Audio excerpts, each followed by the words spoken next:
वर्णमाला में आपको बताता हूँ। पहली बात तो ये है कि वर्ण माला, इसी बात को समझ लें बहुत संक्षेप में। दो शब्द है, एक है वर्ण और दूसरा है माला।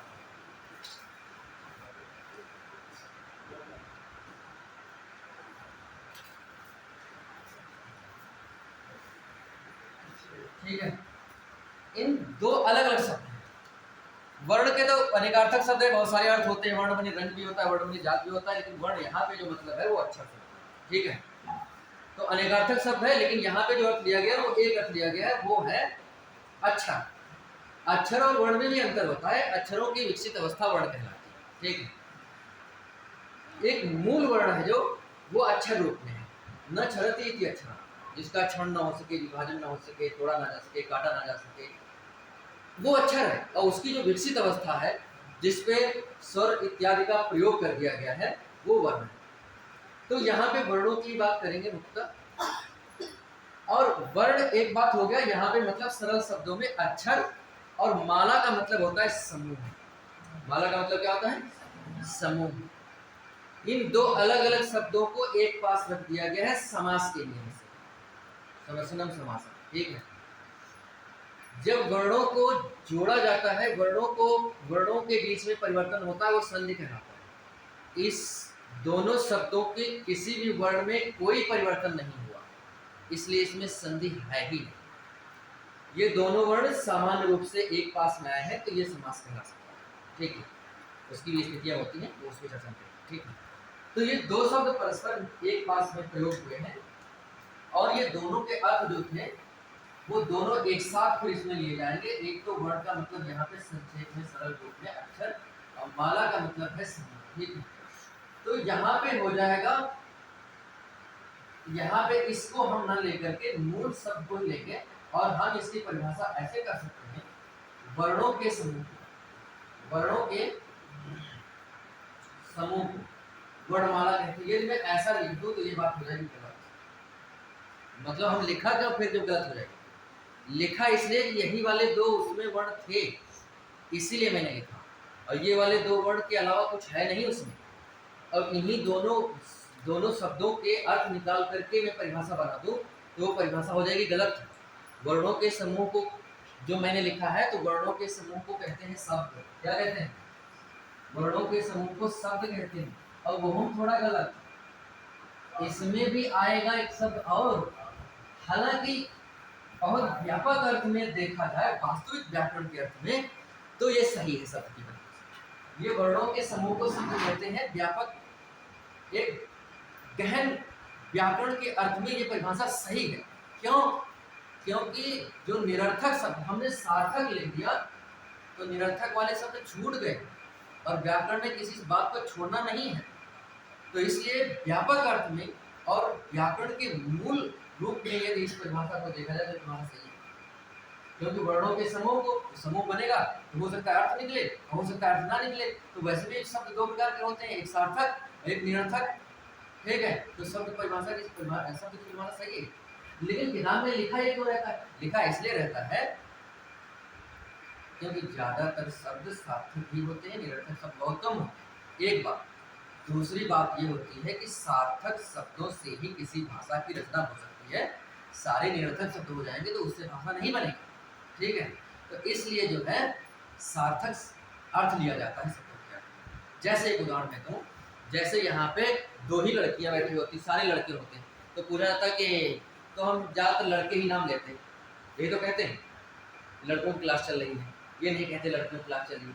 लड़कियाँ ज़्यादा होती, दो ही लड़के बैठे होते, तब क्या कहते हैं? लड़कियों की क्लास चल रही। वही स्थिति है कि निरर्थक शब्दों की संख्या कम और सार्थक शब्द से ही भाषा चलती है। तो इसलिए ये जोड़ दिया गया व्याकरणाचार्यों के द्वारा कि वर्णों के सार्थक समूह को, अन्यथा ये भी सही है शब्द। वर्णमाला की परिभाषा तो ये बिल्कुल नहीं सही है। ठीक है, वर्णमाला के लिए दो शब्दों का होना और जरूरी है। वो दो शब्द कौन से हैं?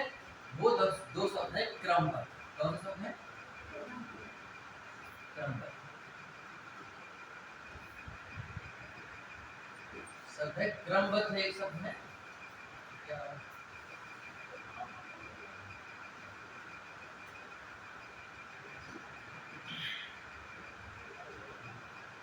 एक शब्द है क्रमबद्ध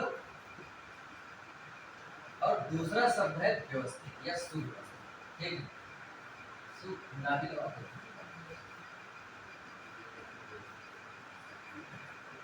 यदि ये दो शब्द जोड़ दिए जाए, यदि ये दो शब्द जोड़ दिए तो आप ये समझ लीजिए कि वर्णमाला की सही परिभाषा हो जाएगी कि वर्णों के क्रमबद्ध व्यवस्थित समूह को वर्णमाला कहते हैं। तो इतनी बात हम इसकी परिभाषा में कह सकते हैं, वर्णों के क्रमबद्ध व्यवस्थित समूह को वर्णमाला।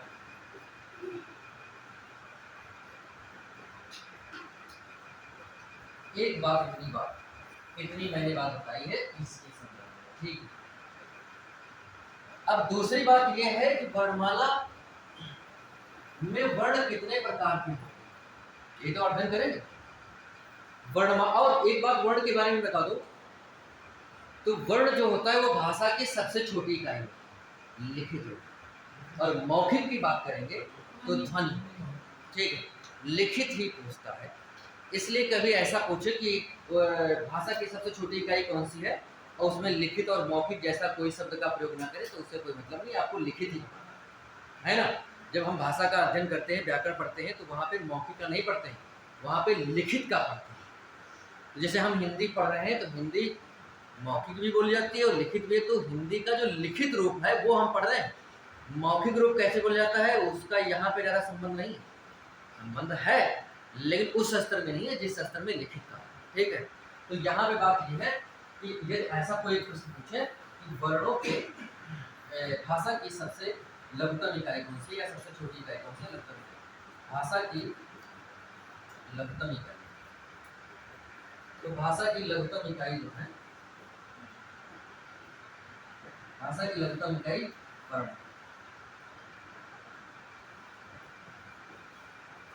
एक बात ये कर, अब हम बात कर रहे हैं कि वर्ण कितने प्रकार के होते हैं। तो वर्ण होते हैं, वर्ण दो प्रकार के। कितने प्रकार के? वर्ण दो प्रकार के,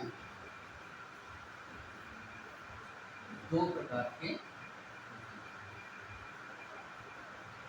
नंबर एक वर्ण कौन सा है? स्वर, और नंबर दो है व्यंजन। वैसे तो मैं अपने हिसाब से जब पढ़ाता हूँ तो वहाँ पे हिंदी का परिचय पढ़ाता हूँ, पहले मैं हिंदी कैसे उत्पन्न हुई, संस्कृत प्राकृत पाली से, उसका समय क्या था, उसमें कौन सी और इसकी हिंदी की बोलियाँ कौन सी है। लेकिन ये हम नहीं पढ़ा सकते क्योंकि जब वहाँ से आया है टॉपिक, तो जो टॉपिक आया है मैं उठा, ठीक है, तो इसलिए जो है उसे कोई दिक्कत नहीं है, वो आगे पीछे से। तो यहाँ पे एक स्वर है, एक व्यंजन है, मैं इसकी बात करता हूँ। वर्ण दो ही प्रकार के, एक स्वर है, दूसरा व्यंजन है, तीसरा कोई प्रकार नहीं। ठीक है, स्वर का मतलब क्या है? स्वर का शाब्दिक अर्थ होता है आवाज, आवाज या फिर एक बात है, स्वर का शाब्दिक अर्थ, जैसे कि यह स्वर कहां से आ रहा है, तो इसका मतलब क्या समझ रहे हैं, ये आवाज कहां से आ रही है, ये तो अर्थ हुआ। तो स्वर का मतलब भी आवाज होता है। आवाज फारसी का शब्द है और ध्वनि संस्कृत या हिंदी का शब्द है। ठीक है, वैसे ही स्वर संस्कृत और हिंदी का शब्द है, दोनों में प्रयोग होता है, संस्कृत में भी हिंदी में भी, तो दोनों का शब्द है। ठीक है, आवाज हिंदी का शब्द नहीं है, आवाज अरबी फारसी में प्रयोग होता है, फारसी का शब्द है। ठीक है, लेकिन समझ तो रही हो दोनों का मतलब क्या हुआ। तो यहाँ पे स्वर का मतलब होता है आवाज या ध्वनि। बिना आवाज के कोई बात आप तक पहुंच सकती है? बोली कुछ जान पाए कुछ? जैसे टीवी चल रही है, टीवी में और मोबाइल चला, जैसे टीवी तो जमाना गया, ठीक है, मोबाइल ने न जाने कितने लोगों की हत्याएं कर दी है ना, घड़ी की हत्या कर दी, टीवी की तो हत्या कर दी ही, अखबार का कोई मतलब नहीं बचा। ठीक है, अखबार कोई पढ़ता है क्या? वही मजबूरी में पढ़ते हैं, कोई बच्चे जो तैयारी करते हैं। वैसे मैं जब हाई स्कूल या इंटर में पढ़ता था तो उसमें ऐसी कोई दुकान नहीं थी, क्योंकि दुकानदार जब तक दुकान चलेगी तभी तो, अब कोई दुकान में सामान नहीं ले रहा, चुप बैठे हैं, तो क्या करें, अखबार अपना देखे हैं, है ना। अब कोई दुकानदार अखबार नहीं लेता, इतना दिया को छोड़ दे, सब दुकानदार ना टाइम है तो मोबाइल चला रहे अपना। ठीक है, तो इस मोबाइल ने बहुत लोगों की हत्या करी। लेकिन फिर भी मान लिया कि हमने मोबाइल चला रहे हैं, मोबाइल आवाज बंद कर दो, क्या कर दो, सब कुछ चल रहा है, कुछ सुनाई पड़ रहा है आपको? लिखा जैसे तुम आ रहा है, न्यूज जैसे देख रहे हो, लिखा आ रहा है तो कुछ जान जाओगे कि हाँ यहाँ पे बाढ़ आई है, यहाँ पे भूस्खलन हो रहा है, गिरते हुए भी दिखाई पड़ रहा है, लिख के भी आ रहा है। मान लिया लिख के ना आए, कुछ जान पाओगे कौन कहानी चल रही है? मतलब पीछे भी ना आए, कोई दृश्य ना आए, है ना? तो कहने का मतलब है नहीं जान पाएंगे। तो आवाज जरूरी है उस बात को बताने के लिए, और वही आवाज जो है ये है, वही चीज है, उसी की बात हो रही है, इसी आवाज से ही सारी बातें हो रही हैं। तो ये आवाज जो है, ये आवाज स्वतंत्र है अपने आप में, और ये आवाज स्वतंत्र है, और इसका उच्चारण स्वतंत्र होने पर जैसे जैसे कोई व्यक्ति स्वतंत्र है तो वो अपना जो काम चाहेगा वो कर लेगा। परतंत्र है तो क्या करेगा, वो दूसरे के सहारे रहेगा, उसकी सहायता मिलेगी तो काम करेगा, नहीं मिलेगी और अनुमति मिलेगी नहीं तो नहीं कर पाएगा, है ना?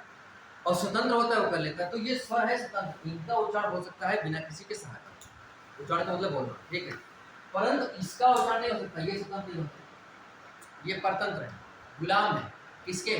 स्वरों, स्वरों के गुलाम है, बिना स्वरों की सहायता से इनका उच्चारण हो ही नहीं सकता, संभव ही नहीं है। जैसे मैंने लिखा ये बात छोटा आ, तो ये हम बोल सकते हैं अ, लेकिन मैंने लिखा का, ये बोल सकते हैं, लेकिन मैंने लिखा ये, इसका उच्चारण संभव ही नहीं है किसी भी तरह से, इसको आप पढ़ नहीं सकते क, तभी तो आवाज आई, अब आवाज ही तो स्वर है ना? तो आप इसको पढ़ नहीं सकते, खाली देख लो, समझ लो, पढ़ नहीं सकते आप इसको, ठीक है, आप बोल ही नहीं सकते इसको। तो शुद्ध व्यंजन का उच्चारण संभव नहीं है, शुद्ध व्यंजन का उच्चारण सिर्फ स्वरों की सहायता से किया जाता है। तो स्वर क्या है? वे वर्ण जिनका उच्चारण स्वतंत्रता पूर्वक किया जा सके स्वर वर्ण कहलाते हैं। व्यंजन क्या है? जिन वर्णों का उच्चारण स्वरों की सहायता से किया जाता है व्यंजन वर्ण कहलाते हैं। इतनी बात ठीक है ना? अब दूसरी बात यह है कि स्वर की अब परिभाषा सारी नहीं लिखूंगा, अब लिखूंगा तो मैं लिखते ही ठीक, कुछ बातें आपको समझना, छोटी बड़ी बात लिखूंगा, परिभाषा में एक एक बात लिखूंगा तो बड़ा लंबा हो जाएगा, बहुत टाइम लगेगा, है ना? तो परिभाषा में नहीं लिख रहा हूँ, परिभाषा में केवल बोल दिया बात है, जिन वर्णों का उच्चारण स्वतंत्रता पूर्वक किया जा सके बिना किसी के सहायता के वे स्वर वर्ण होते हैं, ठीक है। अब मैं बात करता हूँ कि स्वर वर्ण कितने प्रकार के होते हैं। स्वर वर्ण दो प्रकार के होते हैं। जो आपके दिमाग में तीसरी बात चल रही है वो प्रकार नहीं है, प्रकार के दायरे में नहीं है। हाँ स्वर है, ये बात सही है, उसकी चर्चा हम करेंगे, लेकिन स्वर कितने प्रकार का होता है, यदि ऐसा कोई भी प्रश्न आ रहा है तो आपको बताना है सर दो प्रकार के, सिर्फ दो ही प्रकार के होते हैं, कुछ नहीं, कुछ किसी भी तरह से तीन नहीं बताना है, दो ही बताना है। जो तीसरा प्रकार है क्या वो पूछ सकता है? पूछ सकता है, कैसे पूछ सकता है वो बात करेंगे। पहले हम बात करते हैं कि स्वर होते हैं दो प्रकार, ठीक है, स्वर है दो प्रकार।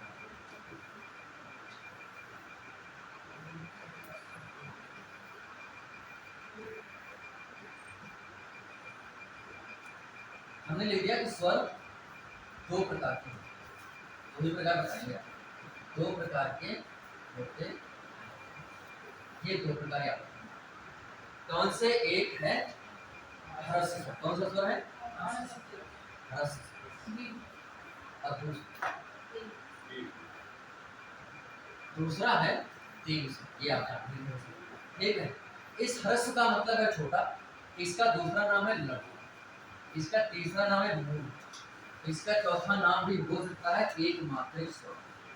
क्या हो सकता है? एक मात्रिक स्वर। इसके दूसरा नाम है ध्रुव, इसका तीसरा नाम है संज्ञा, इसका चौथा नाम है संज्ञा, इसका पांचवा नाम है द्विमात्रिक स्वर। ठीक बात है।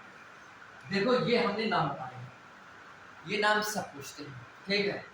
ह्रस्व का मतलब भी छोटा होता है, अभी आप अर्थशास्त्र पढ़ रहे थे, इसमें एक शब्द पढ़ा होगा ह्रास, ह्रास शब्द पढ़ा है, अर्थशास्त्र में एक शब्द पढ़ा है ह्रास, ह्रास माने होता है कम होना, ठीक है। तो ह्रस्व शब्द से ही बना है, तो ह्रस्व का मतलब होता है छोटा, और लघु का मतलब भी छोटा होता है।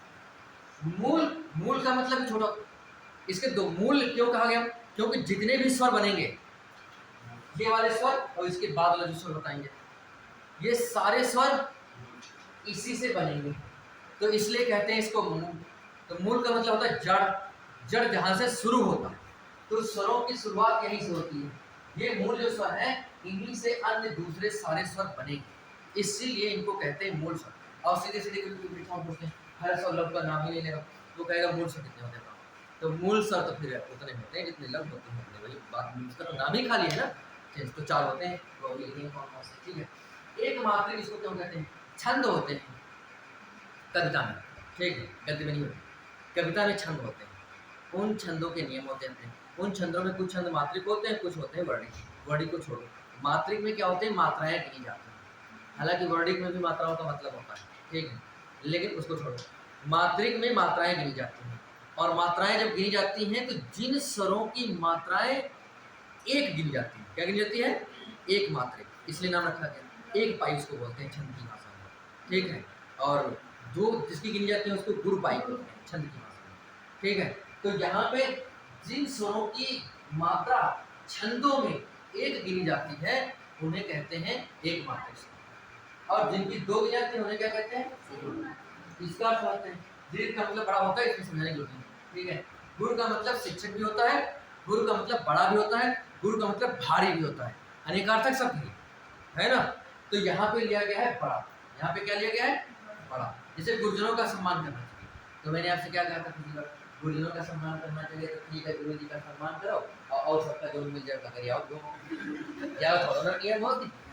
गुरुजनों का सम्मान करने का मतलब है कि गुरु जी का ही सम्मान नहीं करना है, सबका करना है, जो गुरु यानी कि बड़ा। तो यहाँ गुरु का मतलब क्या लिया गया? बड़ा, जो हमसे बड़े हैं उम्र में, उनसे क्या है? उनका सम्मान करना चाहिए, ठीक है। तो ये वाला संधि का मतलब होता है जोड़। गुण संधि और वृद्धि संधि के नियमों से जुड़ करके ये बने होंगे। गुण संधि और वृद्धि संधि के नियमों से जुड़ करके ये बने होंगे, ठीक है। इसलिए सभी नहीं, कुछ, इसलिए इसको संधि स्वर भी कहते हैं। और दूसरा संयुक्त लिखा है, संयुक्त में जुड़ा हो, ये इसी का पर्याय है। ये दोनों पर्याय तो सब हैं, ठीक है। हर समय छोटा, लघु में छोटा, दीर्घ में बड़ा, गुरु में बड़ा, पर्याय तो पर्याय तो सब हैं, ठीक है। इस तरह से ये दोनों पर्याय, संधि में जोड़ और संयुक्त में भी जुड़ा हुआ, ये तो होता है, ठीक है। अब द्वि मात्रिका समझ गए हैं। अब मैं परिभाषा बताता हूँ, इसका मतलब छोटा, इसका मतलब बड़ा। परिभाषा बताता हूँ, जिन स्वरों का उच्चारण कम से कम समय या एक पल में किया जाता है, कम से कम समय, उससे कम नहीं कर पाओगे, बोलने का प्रयास करोगे तो उससे कम करना मुश्किल काम, ठीक है, नहीं कर पाओगे, वो जितना ही कम करोगे वो लघु वाला ही रहेगा, ठीक है। या एक पल में किया जाता है, जिन स्वरों का उच्चारण कम से कम समय या एक पल में किया जाता है उन्हें क्या कहते हैं? हर्ष स्वर कहते हैं। और जिन स्वरों का उच्चारण हर्ष स्वरों की अपेक्षा 2 गुना समय में या 2 पल में किया जाता है उन्हें क्या कहते हैं? दीर्घ स्वर कहते हैं। 2 पल का मतलब एक पलक को झपकाने में, आंख को हम बंद करते हैं तो उस पलक को झपकाने में जितना समय लगता है, बंद करने में या खोलने में जितना समय लगता है उसको बोलते हैं एक पल। और सभी मनुष्यों का, यहाँ तक कि थोड़ा बहुत हमने पढ़ा है उस पर हम श्योर नहीं, ठीक है। विज्ञान में कुछ और हो सकता है, लेकिन सामान्य रूप से जो साहित्य में माना जाता है, जैसे साहित्य में कुछ और भी माना जाता है, भाषाओं में कुछ और भी माना जाता है, और विज्ञान ने कुछ और सिद्ध किया है, तो हम साहित्य की बात कर रहे हैं, विज्ञान ने कुछ और हो सकता कर दिया हो, ठीक है, ज़्यादा उसका मुझे ज्ञान है। तो उसमें क्या होता है कि जितनी पलक झपकने में मनुष्यों का जितना समय लगता है उतना पशु पक्षी जानवरों का भी लगता है ना। हो सकता है किसी पशु पक्षी में अंतर भी हो, लेकिन मनुष्यों की यहाँ पे मुख्य बात हो रही है। तो पलक झपकने में जितना समय लगता है, सारे मनुष्य स्त्री पुरुष जितने हैं सबको पलक झपकाने में, बंद करने में, खोलने में उतना ही समय लगेगा।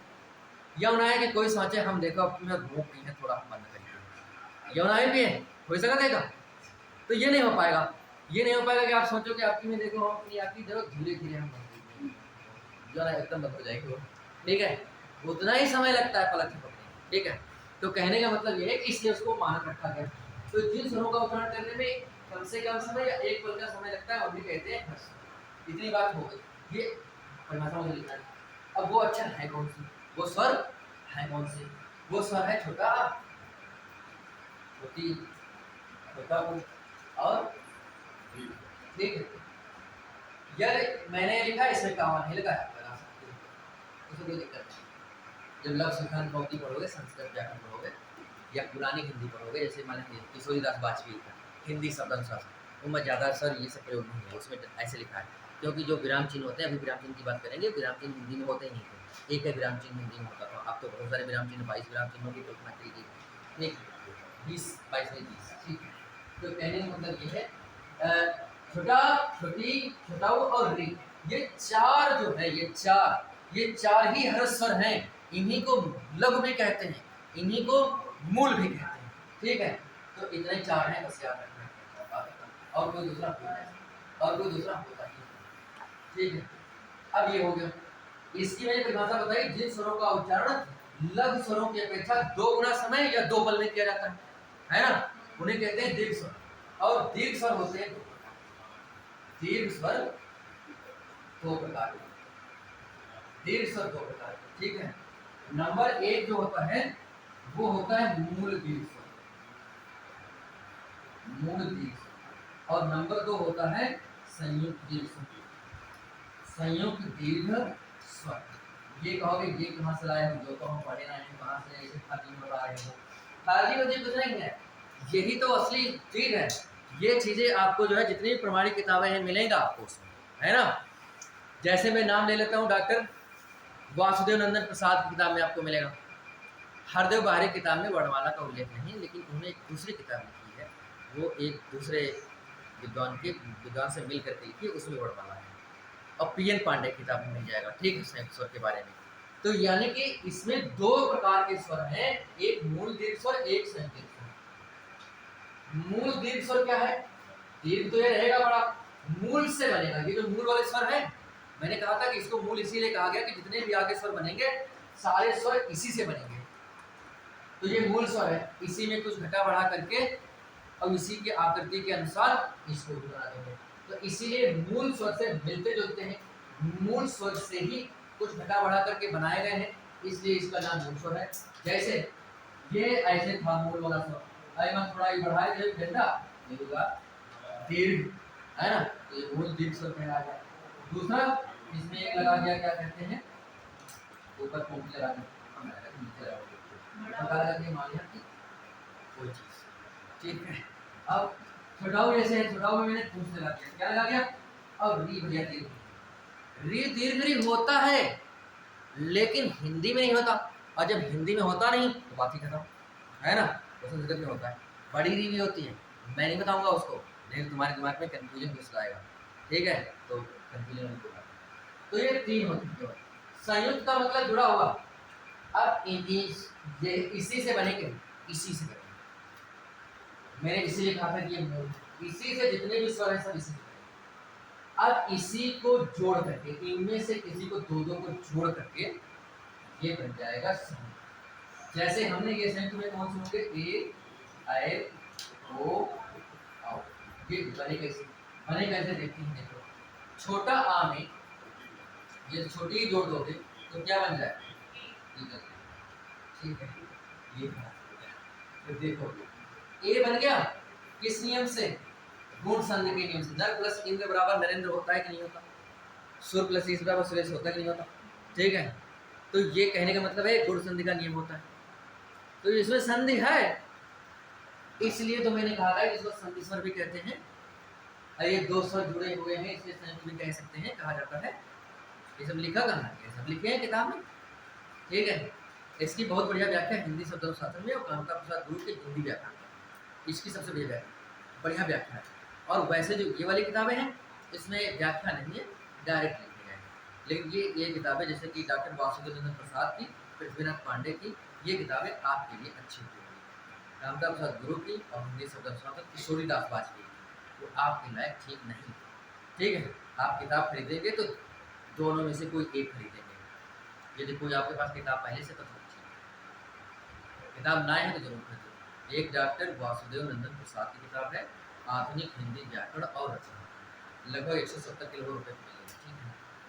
दूसरा एक किताब है डॉक्टर पृथ्वीनाथ पांडे की, नालंदा वाली, नालंदा नाम से फेमस है, सामान्य हिंदी, है ना, तो वो वाली चीज़। तो उन किताबों में आपको ये चीज़ मिलेगी, व्याख्यान मिलेगा, ये संक्षेप में लिखा होगा। तो ये गुण संधि से जुड़ा, देखो वही वाले अक्षर है, मूल वाले वही से जुड़ा। अब ए बन गया, जब ए बन गया तो वृद्धि संधि का भी नियम होता है कि आ और ए जोड़ देंगे तो बन जाएगा ए, सदा प्लस ए बराबर सदैव, ठीक है।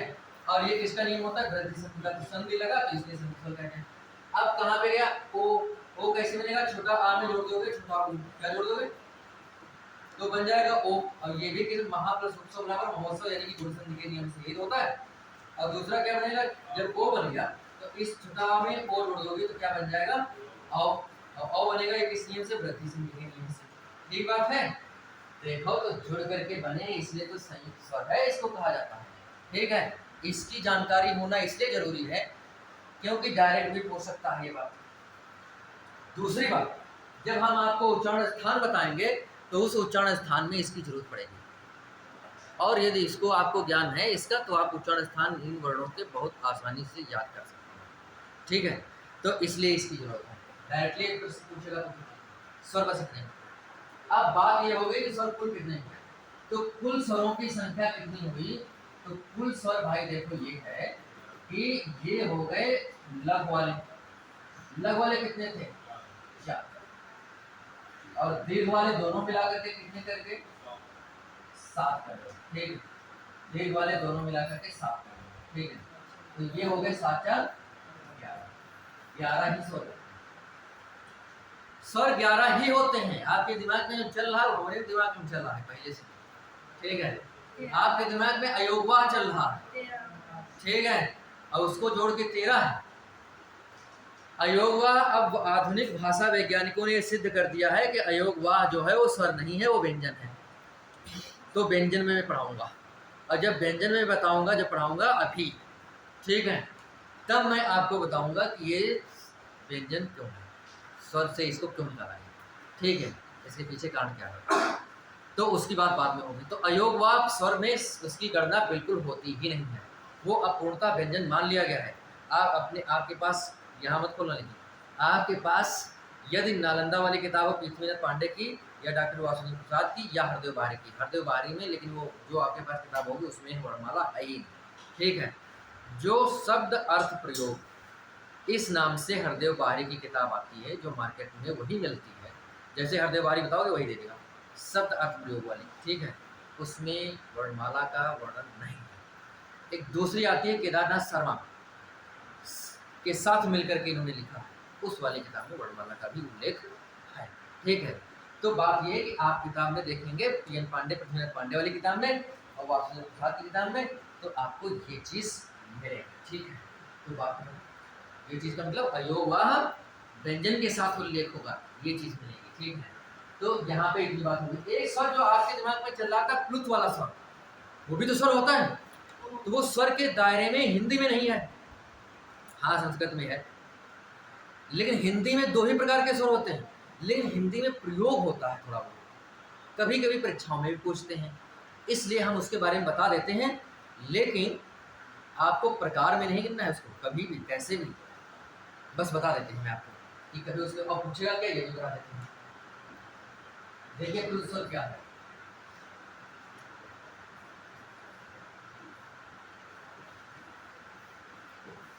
प्लुत स्वर के बारे में देखिए परिभाषा पहले देखिए। लघु स्वरों की अपेक्षा, लघु स्वरों की अपेक्षा 3 गुना समय में उच्चारण होता है।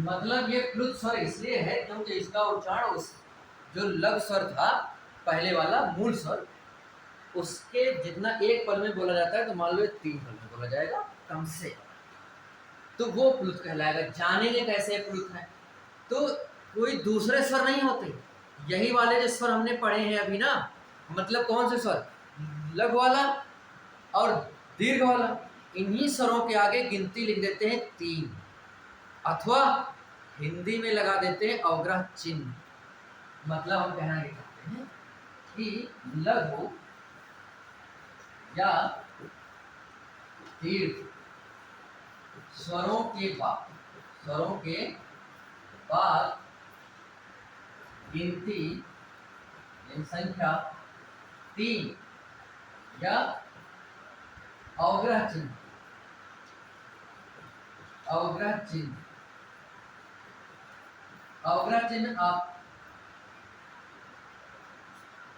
चिन्ह आपने देखा होगा। ऐसे कुछ यस टाइप में कभी संस्कृत पढ़ी है? 9-10 में संस्कृत परिचायिका थी, 11-12 में हिंदी संस्कृत दिग्दर्शिका थी, ऐसा था। हो सकता है कि कक्षा 6, 7, 8 में सरकारी स्कूल में पढ़े होंगे तो अनिवार्य संस्कृत थी, नहीं थी। तो उसमें शायद आप जानते होंगे कि यस टाइप में जो चिन्ह होता है इसी को कहते हैं, इसका नाम है अवग्रह चिन्ह। क्या होता है इसका मूल काम? क्या होता है इसका मूल काम है छोटा आ का पूर्व रूप बन रहता है। छोटा आ को और कम समय में बोलो। मैंने कहा था कि छोटा जो होते हैं इनको कम समय में बोलना बहुत मुश्किल काम है। फिर भी यदि छोटा आ को माना जाता है कि इस वर्ण को केवल कम समय में बोल सकते हैं, तो उसको यदि कम समय बोला जाए तो उसकी जगह पे इसका प्रयोग संस्कृत में। परंतु हिंदी में इसका प्रयोग प्लुत स्वर के लिए किया जाता है, देर तक बोलने के लिए किया जाता है। ठीक है। चिन्ह का लघु या दीर्घ स्वरों के बाद गिनती 3 या अवग्रह चिन्ह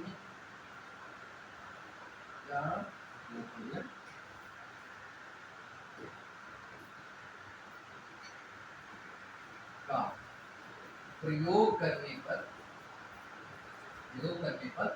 प्लुत स्वर हो जाता है। जिस स्वर के साथ प्रयोग करने पर प्लुत स्वर हो जाता है।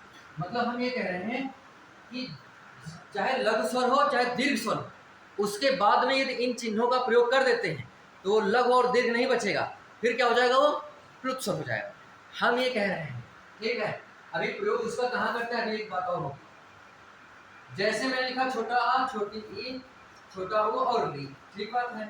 इधर मैंने मान लिया लिख दिया बड़ा आ, बड़ी ई, बड़ा ऊ और क्या था ए, ऐ, ओ, औ, ठीक है। तो इसके आगे यदि आप गिनती लिख दो 3, क्या लिख दो? गिनती लिख दो 3, तो ये बन गया प्लुत। इसको देर तक पढ़ेंगे, ये नहीं आ पढ़ दिया छोड़ दिया, 3 मिनट समय तक कम से कम पढ़ेंगे। या गिनती ना लिखना चाहो, वैसे मैं एक बात स्पष्ट कर दूं कि संस्कृत में ऑप्शन नहीं है। संस्कृत में गिनती 3 ही आपको लिखना पड़ेगा, लेकिन हिंदी में ऑप्शन नहीं। या तो चाहे आप गिनती 3 लिख दो तो भी वो प्लुत स्वर बन गया। अब ये प्लुत स्वर है, अब ये ह्रस्व नहीं है, अब ये लघु स्वर नहीं, अब ये क्या है? प्लुत स्वर। या अब संस्कृत में केवल इतना ही कर सकते हैं, लेकिन हिंदी में एक और रूप है। छोटा आ है, इसके बाद में आप अवग्रह चिन्ह ऐसे लगा, तो ये भी क्या कहते हैं? प्लुत बन गया। ये भी क्या बन गया? ये भी प्लुत है। ये दोनों प्लुत है, दोनों को एक ही जैसे पढ़ेंगे, कोई अंतर नहीं। हिंदी में ऑप्शन है, या तो आप गिनती 3 लिख लो तो भी ठीक है, या फिर इस अवग्रह चिन्ह का प्रयोग लो तो भी ठीक है, वैसे पढ़ा जाएगा। दोनों प्लुत स्वर ही रहेंगे, मान जाएंगे। संस्कृत में लेकिन ये वाला नहीं, वो दूसरे रूप में प्रयोग होता है, इसका प्रयोग होता है। जैसे संस्कृत का एक शब्द है ओम। क्या शब्द है? ओम। तो ओम जो शब्द है, इसमें क्या होता है कि आपने पढ़ा होगा ऐसे, पढ़ा है? तो क्या है, वो जो है इसके बाद गिनती 3 लिख दो। वो पहले क्या था? दीर्घ था, तो जहां गिनती 3 लिखा गया वो क्या बन गया? प्लुत बन गया। तो प्लुत स्वर का प्रयोग है। जैसे ऐसे हम ओम लिखें, ऐसे हम ओम लिखें तो ये गलत है। क्या गलत है? तुम गिनती 3 अंग्रेजी में लिख दिया है ना, हालांकि अंग्रेजी गिनती नहीं है, ये बात है, ठीक है। हालांकि ये अंग्रेजी गिनती है नहीं, ये हमने पहले बता चुका हूँ, ठीक है। यह अंग्रेजी गिनती ना है, यह हिंदी गिनती है, ये हम बाद में बताइएगा, ठीक है। अभी कोई बात नहीं। हाँ, तो कहने मतलब ये गलत है, तो इसका मूल रूप में तो ये होना चाहिए, है ना। तो इस गिनती का प्रयोग होना चाहिए। कौन सी गिनती का? इस गिनती का प्रयोग यहाँ पे होना चाहिए, तब इसकी, है ना। तो ये सही है, ये जबरदस्ती सही। तो यहाँ पे किसी के साथ करो, अब चाहे ये वाला प्रयोग करो, यस अवग्रह चिन्ह का प्रयोग करो।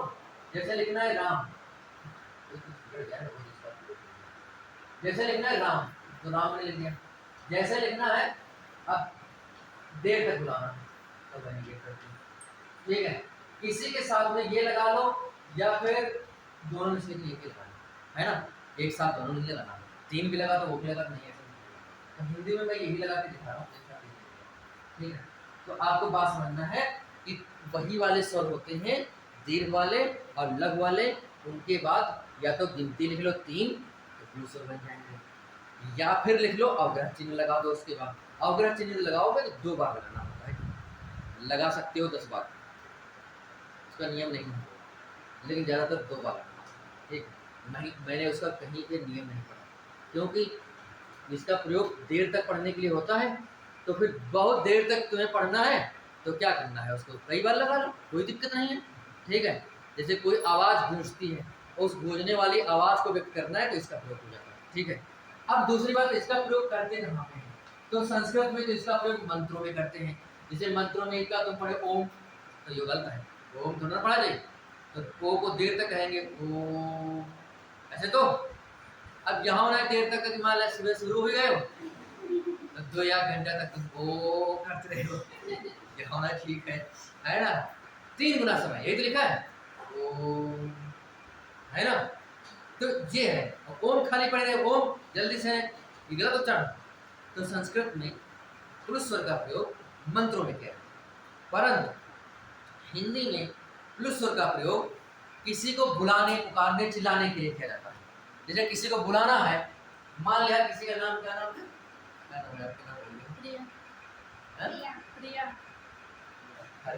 प्रिया, तुम बताओ, नवनीत नाम है, एक मिनट, ठीक है, संत है नवनीत, है ना, नवनीत में बटरफ्लाई, गलत को अंग्रेजी गलत हो जाए तो ज़्यादा दिमाग ना, ठीक है। तो यहाँ पे आपको समझना है नवनीत से बुलाना है, तो क्या होता है कि जब किसी को बुलाना होता है तो सेकंड लास्ट अंत का पहले वाला जो स्वर होता है उसको हम देर तक बोलते हैं, जैसे इनका नाम नवनीत, तो इनका बुलावा कोई तो थोड़ा बहुत नवनीत, नवनीत कहाँ हो, ऐसे तो होगा, तो नवनीत, नी को मैं क्या करूँगा, देर तक करूँगा, अपेक्षा कर, अन्य की अपेक्षा देर तक, और मान के चलो कि 3 गुना तो समय हो ही जाएगा, है कि नहीं है।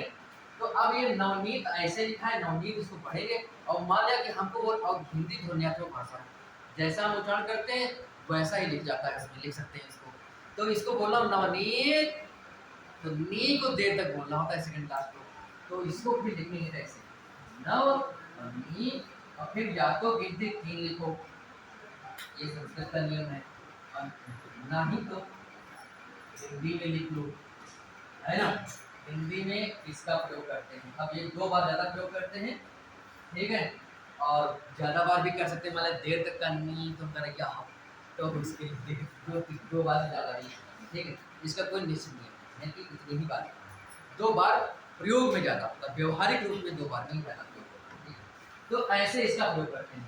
तो इसमें हम एक लाइन और इसके आगे जोड़ सकते हैं कि किसी को बुलाने, पुकारने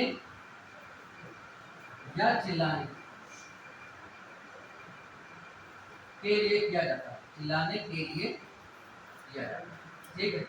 आपसे प्रश्न ये पूछेगा कि निम्नलिखित में से किस स्वर का प्रयोग किसी को पुकारने के लिए, बुलाने के लिए किया जाता है, क्या बताओगे, प्लुस स्वर, बात समझ गए, तो प्लुस स्वर बच गए बात, और कोई बात नहीं है, तो प्लुस स्वर में इतनी बातें थी, और कोई दूसरे स्वर नहीं होते, बस यही स्वर होते हैं, इन्हीं स्वरों के आगे 2 चिन्ह हैं, या तो गिनती लिख दो या फिर अवग्रह चिन्ह का प्रयोग करो, दोनों में से किसी एक ही का करना है, एक साथ दोनों नहीं करना, ठीक, तो प्लुस स्वर हो जाएगा। बात खत्म कर लेते हैं स्वरों पर, अब हम बात करते हैं व्यंजन, ठीक, व्यंजन, मैंने आपसे पिछली बार पूछा था, मुझे बताओ व्यंजन और व्यंजन में क्या अंतर है, तो व्यंजन मैं आपको बताता हूँ, जल्दी में बताऊँ, ठीक है, ज़्यादा टॉपिक वैसे ज़्यादा टॉपिक मिल जाने पर ठीक भी है, जल्दी बना, इस बोर्ड में अब थोड़ा इसका जो सेंसर है वो कम काम कर रहा है ना, पहले तो हो गया। व्यंजन का मतलब होता है एक प्रकार के वर्ण, और विभिन्न प्रकार के पकवान भी होते हैं, जैसे विविध क्या कहते हैं व्यंजन, है ना, 56 प्रकार के भोग, तो व्यंजन भी कहलाते हैं, विभिन्न प्रकार के पकवान। और व्यंजन यहाँ पे जो लिया गया है उसका मतलब है वर्ण, अक्षर, एक प्रकार के अक्षर, ठीक है। लेकिन जो दूसरा व्यंजन लिखा है, इस व्यंजन का मतलब होता है बेना। क्या होता है?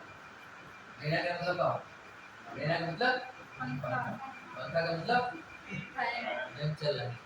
ठीक है, तो ये बेना जो शब्द है ये तद्भव शब्द है। तद्भव का मतलब बिगड़ा हुआ, और बेना किससे बिगड़ा हुआ है? संस्कृत के व्यंजन से बिगड़ा हुआ। ठीक है, व्यंजन का मतलब कभी पूछता है कि अली अली क्या होता है, नहीं पूछता है कि शायद एक प्रश्न आता भी है ना। तो वैसे में कभी पूछे व्यंजन और व्यंजन में क्या अंतर है, तो आप बताएंगे व्यंजन का मतलब पकवान, अब फिर विकल्प देखना पड़ेगा कि ऐसा लिखा हो कि एक वर्ण, एक प्रकार का वर्ण जो ऑप्शन में हो। ठीक है, और दूसरे का मतलब बेना है, पंखा, पंखा ये नहीं लिखा होगा। ठीक है, तो हमने बताने के लिए याद करने के लिए पंखा लिखा होगा। ठीक है, तो व्यंजन का मतलब पंखा। लेकिन हम पढ़ेंगे एक प्रकार के वर्ण, तो वो वर्ण कौन से थे? जिन वर्णों का उच्चारण स्वरों की सहायता से किया जाता है उन्हें क्या कहते हैं? व्यंजन वर्ण। इसकी तो मैं बात पहले कह चुका हूँ। अब दूसरी बात है कि वर्ण व्यंजन वर्ण होते कितने प्रकार के हैं? तो व्यंजन वर्ण होते हैं 3 प्रकार। कितने प्रकार के? 3 ही प्रकार के होते हैं, दूसरा होता नहीं है कोई प्रकार, तीसरा कोई प्रकार नहीं। फिर वो दो जो अन्य हम पढ़े हैं वो कहाँ से आ जा रहे हैं? तो वो जो आ जा रहे हैं उसकी बात हम बात में करेंगे, कहाँ से आ गए, क्यों आ गए, क्या जरूरत है। ठीक है, तो व्यंजन होते हैं 3 प्रकार के, आप लिख लीजिए। व्यंजन 3 प्रकार के, 3 प्रकार के होते हैं। व्यंजन 3 प्रकार के होते हैं। नंबर 1 होता है स्पर्श व्यंजन। स्पर्श को वर्गीय व्यंजन भी कहते हैं। क्या कहते हैं? वर्गीय व्यंजन। दूसरा होता है अंतःस्थ व्यंजन, अंतःस्थ व्यंजन। ठीक है, और तीसरा होता है ऊष्म व्यंजन। बस 3 ही प्रकार के व्यंजन होते हैं, और कोई चौथे प्रकार का कोई व्यंजन नहीं होता है।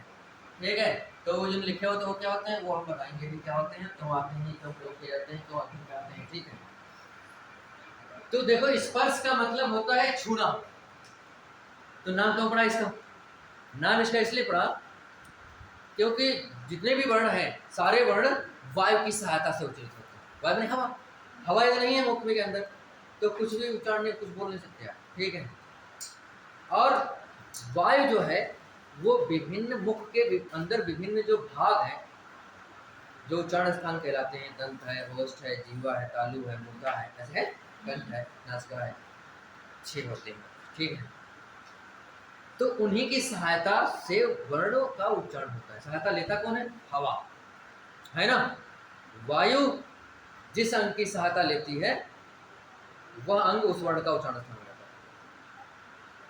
अब बात दूसरी ये है कि स्पर्श क्यों कहा गया?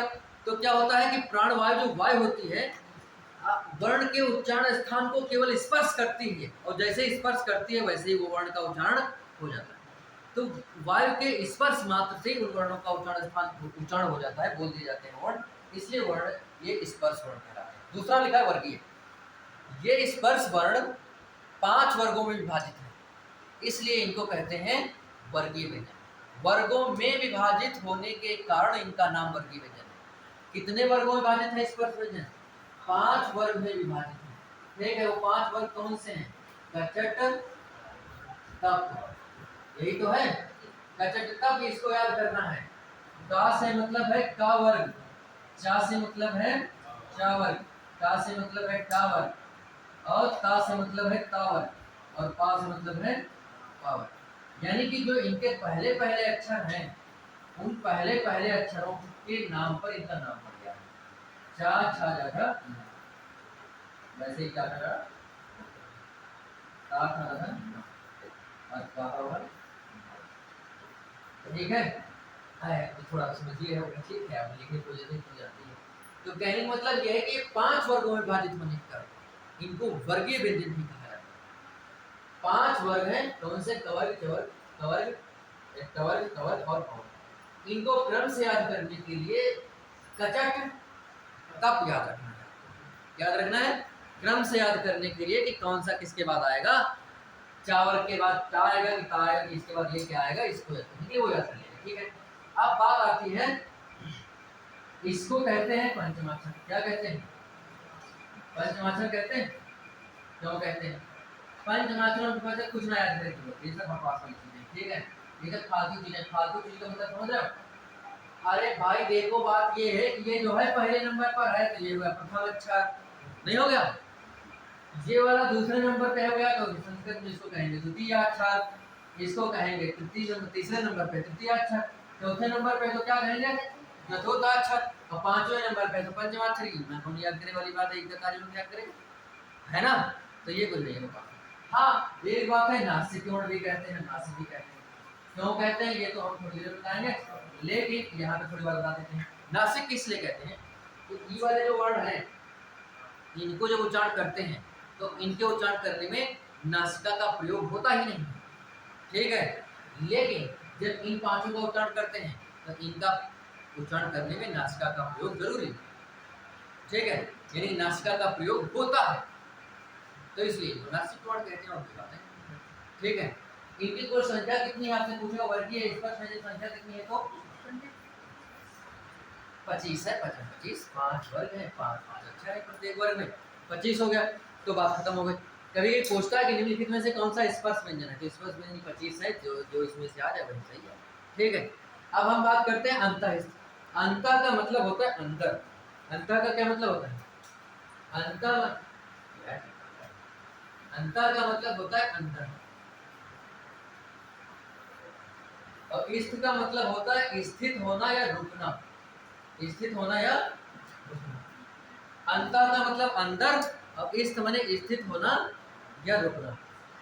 तो जिन वर्णों का उच्चारण करने पर प्राणवायु यानी हवा मुख के अंदर ही रुक जाती है, स्थित हो जाती है, बाहर मुख के नहीं करती, उनको कहते हैं अंतःस्थ वर्ण। क्या कहते हैं? ज्यादा आप बोलोगे तो आपके मुख से हवा नहीं निकल के आपके तेज लगेगी, और भाई सा सा बोल के देखो, दूसरे अक्षर बोल के देखो तो आपको लगेगा कि आपके मुख से हवा निकल के हथेली पे लड़ रही है, महसूस होगा, ठीक है? अब 11 बोलो कुछ नहीं महसूस होगा। तो इन वर्णों का उच्चारण करने पर वायु प्राणवायु मुख के अंदर ही रह जाती, मुख के बाहर नहीं निकलती, इसलिए इसका नाम अंतःस्थ वर्ण पड़ा। और ये कौन से हैं? ये है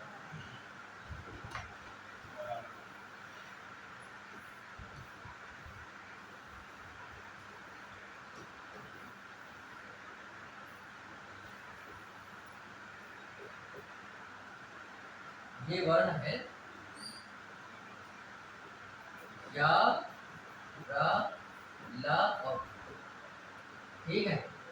याद करने के पुराने लोग जानते होंगे, नए वालों को बताता हूँ। इस वाले को मैं अंग्रेजी में करता हूँ, मानक जबरदस्ती अंग्रेजी में कर दिया, राज हिंदी है, ठीक है? तो ये कौन चीज हुई गवा, ये हो गया लव, यह तो लिखा है, हमने कुछ नहीं किया, हमने केवल इसकी स्पेलिंग बदल दी, ठीक है? और यदि मान लिया ये चीज किसी को पहली बार हो जाए तो कहाँ से होगा? यहाँ चले आओ यहाँ से होगा, यहाँ से होगा, यहाँ से या अंतर से लिखा है। ये इसका मतलब तो यही होता है कि नहीं होता? अंतर का मतलब क्या होता है? अंदर, तो अंदर से होगा। तो इसको बात को मैं क्यों बता रहा हूँ? पहली बार की बात है ये, दूसरी तीसरी चौथी बार की कोई बात नहीं यहाँ पे, ठीक है? तो कहने का मतलब ये है कि इस बात को याद करने के लिए कि अंतर का मतलब अंदर, और वही बात है यार, अब क्रम हमने बोली मतलब यार लाभक होता ही है, ठीक है? तो आप इसको याद करेंगे। ये परीक्षा में सिंपल पूछता है कि निम्नलिखित में से चार विकल्प दिए गए, कह रहा है कि इसमें से अंतःस्थ वर्ण बताओ।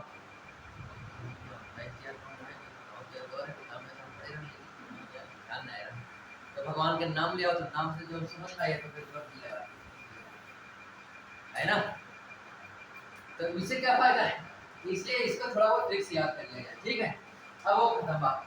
तो इनकी संख्या कितनी है? 4। इनकी संख्या कितनी है? 4। और देखो उष्ण की, उष्ण का मतलब होता है गर्म, तो क्या होते हैं? गर्म होते हैं, नहीं गर्म नहीं। फिर इसमें दो व्याख्याएं हैं। डॉक्टर दिनेश प्रसाद तिवारी ने लिखा है दर सिद्धांत कौमुदी की व्याख्या में कि इन वर्णों का उच्चारण करने पर अधिक हवा की जरूरत है। किसकी जरूरत होती है? अधिक वायु की जरूरत होती है। और अधिक वायु की जरूरत होने के कारण मुख के अंदर जितनी हवा है उतने से काम नहीं चल पाता, तो फिर फेफड़े से हवा आती है, तो आप जानते हो वायुमंडल से हवा मुख में ली जाती है, और जाती पहले कहाँ है? फेफड़े में, और फेफड़े से फिर अन्य भाग में जाती है। तो मुख में भी कुछ हवा रहती है हमेशा, फेफड़े में तो रहती ही रहती है, ठीक है। तो आप लेकिन इतना तो विज्ञान जानते हो कि वायुमंडल की हवा की अपेक्षा ज़्यादा गर्म मुख की हवा होगी, और मुख से भी ज़्यादा गर्म क्या होगी? फेफड़े की हवा गर्म होगी, है कि नहीं है? तो इन वर्णों का उच्चारण करने पर होता क्या है कि अधिक वायु की जरूरत पड़ती है। तो हवा हम लेंगे तो फेफड़े से अधिक वायु आएगी। मुख में जितना हवा है वो ठंडी है अपेक्षाकृत फेफड़े की हवा से, और फेफड़े की हवा ली जाएगी। मुख में जितना हवा है उससे काम नहीं चल पाता, इसलिए फेफड़े से हवा मंगवाएगी, और जब फेफड़े की हवा मंगवाई गई तो वो अपेक्षाकृत गर्म है। तो गर्म वायु की सहायता से इन वर्णों का उच्चारण होता है। फेफड़े की गर्म वायु से इन वर्णों का उच्चारण होता है, इसलिए इन्हें कहते हैं ऊष्म वर्ण। दूसरी व्याख्या ज्यादा पसंद, जैसे मैंने एक दरवाजा है, अरे मैं एकदम शब्द नहीं निकलो तो क्या होगा? लड़ते हुए निकलोगे, है कि नहीं? वैसे ही इन वर्णों के उच्चारण करने में अधिक हवा की जरूरत पड़ती है, और वे अधिक हवा मुख के बाहर निकलती है। क्या निकलती है?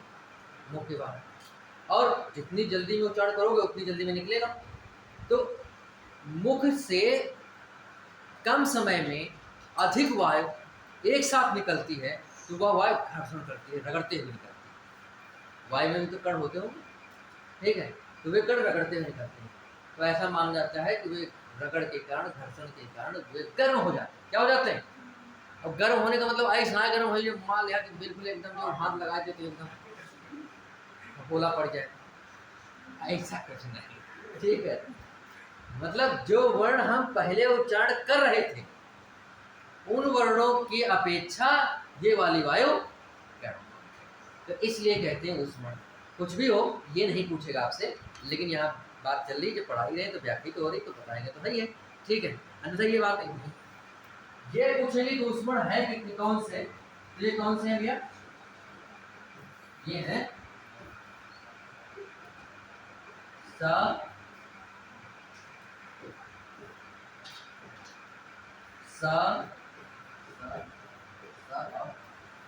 इतनी बात ठीक है क्या? ये चार वर्ण ऊष्म वर्ण, ठीक। इनमें से इसको एक को छोड़ दिया जाए तो इसको ऊष्म संकर से भी कहते हैं, वो बात करेंगे, ठीक है, या शायद आपको पढ़ते हैं।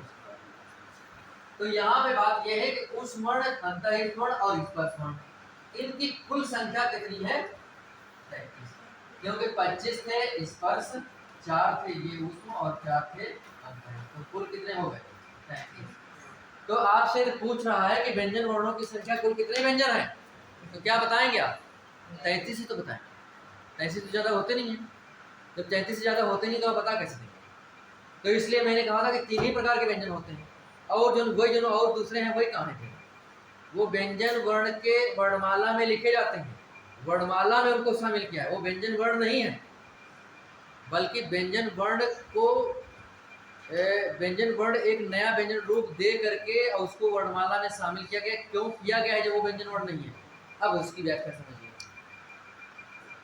तीसरे नंबर पे तो 3 ही तो मैंने बताए, 3 ही प्रकार के बस नहीं है। आपसे पूछेगा कि व्यंजन वर्ण कितने प्रकार के होते हैं? 3 प्रकार के। कितने होते हैं? 33। व्यंजन वर्ण कितने होते हैं? 33। स्वर 11। लेकिन वही वाले जो दूसरे हैं वो क्या है, उसकी गिनती क्यों नहीं है? तो मैं बताता हूँ आपको। 3 के बाद चौथे नंबर पे आएगा संयुक्त व्यंजन, यही तो होगा संयुक्त व्यंजन, यही तो है, मैं कोई गलत लिख नहीं रहा हूँ। संयुक्त का मतलब होता है जुड़ा हुआ। क्या होता है? जुड़ा हुआ। संयुक्त का मतलब है जुड़ा हुआ होता है, तो इसका मतलब है कि इसमें 2 अक्षर जुड़े हुए होंगे। तो ऐसे अक्षर जो 2 अलग अलग व्यंजन वर्ण होते हैं स्वतंत्र रूप से, और वे जुड़ करके एक बन जाते हैं, वही वाले व्यंजन वर्ण कहलाते हैं। यानी कि सरल शब्दों में 2 अलग अलग व्यंजन वर्ण जुड़ करके जब एक नया व्यंजन वर्ण बनते हैं तो वे कहलाते हैं संयुक्त व्यंजन वर्ण। ये हैं कितने? जिनकी संख्या मानी जाती है 4। कितनी मानी जाती है? 4। छात्र, या और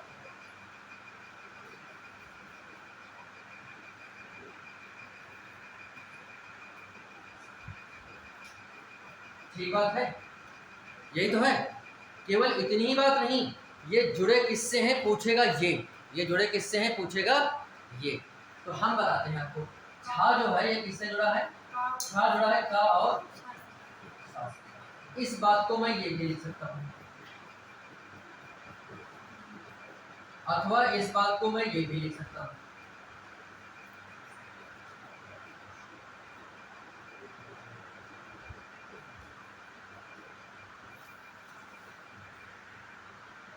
इस बात को समझने का प्रयास करो, हम क्यों लिख रहे हैं इतनी बात, ठीक है। ज्यादातर तो ये वाली कहानी, ऐसे तो ये वाली कहानी ज्यादा है। छा ये बनेगा कैसे, तो का हलंत, पहले वाले में हलंत लगना जरूरी है, और पहले वाले में हलंत नहीं लगाओगे तो का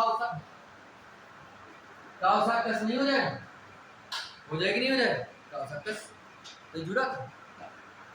पहले वाले में हलंत लगना जरूरी है, और दूसरा सा लिख रहे हो तो इसमें छोटा आ लगा है और इसमें छोटा आ लगा है, तो ये वाला बच जाएगा, इसमें भी छोटा है। यदि इसमें छोटा नहीं लगाओगे तो इसमें भी छोटा नहीं है, इसमें भी छोटा नहीं है, तो इसमें भी छोटा नहीं लगेगा, बन तो जाएगा लेकिन छोटा नहीं आएगा। या तो इसमें भी नहीं लगाना है छोटा, इसमें भी नहीं लगाना है, इसमें तो इसमें भी नहीं लगा सकते पहले वाले में, तो पहले वाले में छोटा लगा दे तो कस बन जाएगा, जुड़ेगा ही नहीं। बाद वाले में लगा भी आप ये तो पता है, तो पता ही ना है ना। जब पहले वाले में लगाओगे तभी ये क्या कहते हैं, तभी ये जुड़ेगा, ठीक है। तो पहले वाले में हलंत लगना जरूरी है, तो पहले वाले में लगा दिया हलंत, तो बाद में लिख दिया, तो इसमें छोटा है तो ये भी छोटा है, इसमें जुड़ गया। लेकिन बाद में पहले में हलंत लगाना ही लगाना है, बाद वाले में आपने हलंत लगा दिया तो बाद में छोटा जोड़ दोगे, तो छोटा जोड़ दोगे तो ये वाला बन जाएगा, इसमें छोटा आ गया, ठीक है। लेकिन पहले वाले में छोटा नहीं लगाया, बाद वाले में नहीं लगा, पहले वाले में तो वैसे भी नहीं लगाना, ठीक है। और बाद वाले में नहीं लगाया तो जो बनेगा तो बन हो जाएगा अच्छा, लेकिन वो छोटा नहीं आएगा, क्यों, तो छोटा नहीं है क्या। ये बात शायद समझ नहीं पाए, तो ये बात तुम पहली बार सीख रहे हो। अब तुम सोच रहे हो कि क्या पूछेगा की बात ये है कि विकल्प में ज्यादातर ये आता है, ये आपको मालूम है। अब मान लिया ऐसे आ गया तब क्या करोगे, तो इसलिए वास्तविकता जानो, ठीक है। तो कहने का मतलब ये है कि इसमें छोटा हल लगा है, तो इसको हम अलग करना चाहते थे, तो हमें हलंत लगा के ऐसे अलग कर लिया, क्या दिक्कत है। और छोटा होने की वजह से इसमें भी छोटा है, जो बना उसमें छोटा है, इन दोनों में छोटा नहीं था तो इसमें भी छोटा नहीं होगा, क्यों, क्योंकि आएगा कहां से, है ना। तो ये बात है, इसी तरीके से सबको समझना है। मैं कहानी को संक्षेप में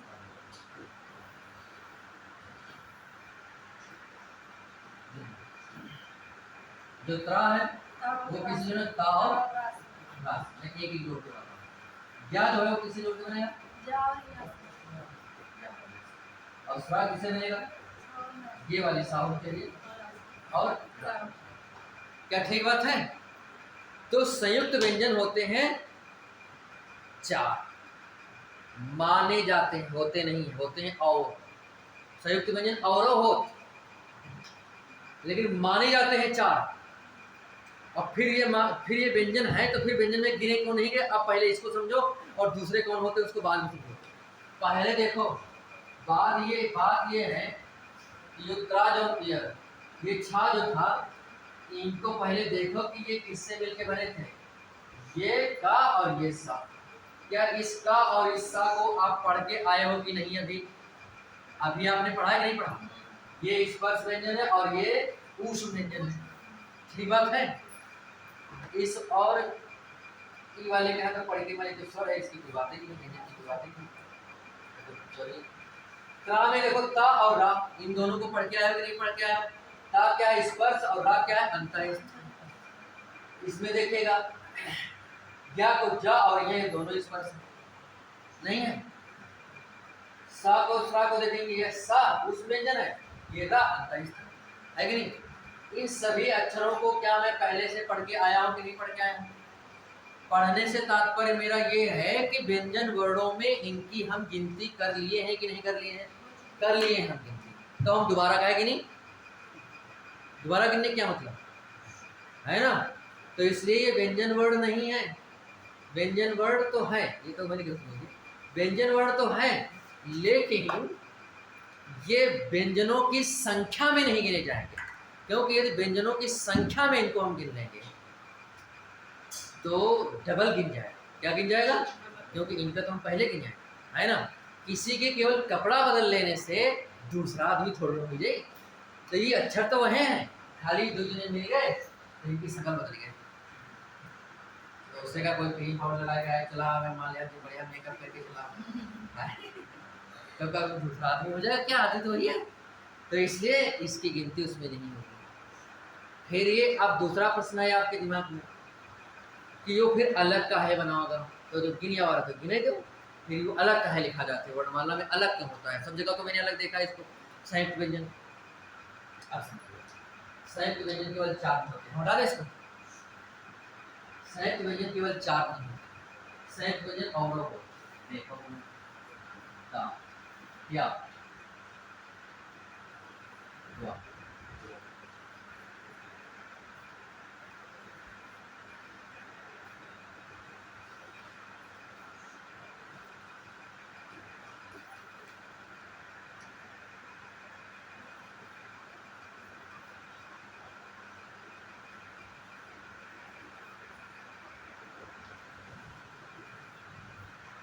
और भी ध्यान जितनी आए जल्दी में उतने में लिखे, 2-4 समझ तो जाएंगे कि ये वाला दा लिखा है इसके नाम। जैसे हम लेते हैं चिन्ह, क्या लेते हैं? तो कहीं कहीं पे आपने लिखा देखा होगा, ऐसे देखा है? कहीं कहीं पे द्वंद्व लिखा देखा होगा आपने, देखा है? विद्यालय, हाँ, जैसे विद्या लिखा देखा है ना। बहुत जल्दी जल्दी लिख देते हैं कि ये समझ नहीं पाते, है ना। जैसे लिखा है ये वाट लिखा देखा गया, बैठने के लिए प्रयोग होता है, या वाट देखा होगा। या जैसे लिखा है ब्राह्मण, क्या लिखा है? दीपक है। जैसे लिखा है वाक्य होता है, जैसे लिखा है प्रसिद्ध। ठीक बात है। ये सब संयुक्त अक्षर है। ये सब क्या है? सब संयुक्त अक्षर है। देखो मैं घटा के बताता हूँ, दा और या, और दा और वा, ना और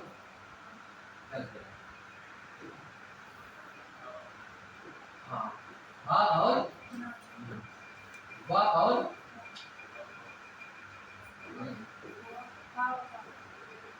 हा और इसमें हा और इसमें हा और या, और इसमें दा और। एक बात इसमें कौन सी है कि जो आधा दिख रहा वो पूरा है, और जो पूरा दिख रहा आधा है। ये संयुक्त का मतलब जुड़ा हुआ, संयुक्त का मतलब जुड़ा हुआ। तो क्या ये जुड़े हुए नहीं है क्या? ये सब संयुक्त अक्षर है, संयुक्त ही है। तो फिर इनको कहते क्यों नहीं है? कहते इसलिए नहीं है क्योंकि जब देश आजाद हुआ तो 1948 में एक बनी हिंदी सुधार समिति, आचार्य नरेंद्र देव की अध्यक्षता में। ठीक बात।